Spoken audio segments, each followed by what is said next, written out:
Balkan प्रदेशों में राष्ट्रवादी तनाव क्यों पनपा? तो आंसर इसका हो जाएगा, इसके जो है मुख्य कारण थे, तो आप लिखेंगे कि जो है बाल्कन प्रदेशों में राष्ट्रवादी तनाव के निम्न कारण हैं। पहला हो जाएगा अगर कहा जाए तो उसमें जो है बाल्कन प्रदेशों में जो है विभिन्न जातीय समूह निवास करते थे। तो लिख लेंगे यहाँ पर बाल्कन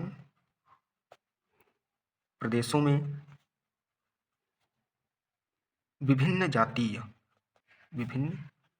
जातीय समूह रहते थे या निवास करते थे, आप जिस तरीके से लिखना चाहें दिया जाएगा कि जो है, और ये जो जातीय समूह थे इनमें जो है आपसी संघर्ष रहता था। इन जातीय समूहों में आपसी संघर्ष होता था या होता रहता था, ये लिख लीजिए। तीसरे पॉइंट में आप लिख लीजिए कि बाल्कन के जो है बाल्कन के जल क्षेत्र पर नियंत्रण करके उन्होंने यूरोप में नौसैनिक प्रभुत्व स्थापित करने की योजना बनाई थी। अब उस हिसाब से कहा जाए तो ये पॉइंट नंबर आप 4 कर दीजिएगा, और तीसरा नंबर ये आपको जो है बता रहे हैं। तो इंग्लैंड जो है, जर्मनी हो गया, रूस है, और ऑस्ट्रो हंगरी जैसी शक्तियाँ बाल्कन पर अन्य शक्तियों की पकड़ को कमजोर करके क्षेत्र में अपना प्रभाव जो है वो बढ़ाना चाहती थी।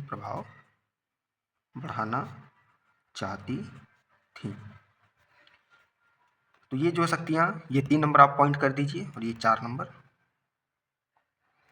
तो इस प्रकार से कुछ ये निम्न कारण हैं, अन्य भी हैं, ज़्यादा लिखने का प्रयास ना करिए। इसके बाद अगला प्रश्न देखिए। दूसरे प्रश्न में कह देगा कि जो है नेपोलियन की संहिता का निर्माण कब हुआ था? तो ऑप्शन उसको दे देगा यहाँ पर 1789, बी ऑप्शन हो जाएगा आपका 1814, सी ऑप्शन हो जाएगा 1804, और डी ऑप्शन हो जाएगा आपका 1820। तो इसमें जो है जो ऑप्शन सही है वो है 1804, यानी जो है 1804 में एक कानून जो है बना, तो इसे जो है नागरिक संहिता भी कहते हैं। तो इसमें जो है जो जन्म के आधार पर कुछ विशेष अधिकार जो है मिलते थे उन्हें समाप्त कर दिया गया, और इस कानून में जो है संपत्ति में समान अधिकार को पुनः लागू कर दिया गया, और इस कानून में जमींदारी व सामंती व्यवस्था की समाप्ति हुई तथा सभी नागरिकों को समान अधिकार प्राप्त हुआ, अधिकार दिया गया, ऐसे लिख लीजिए।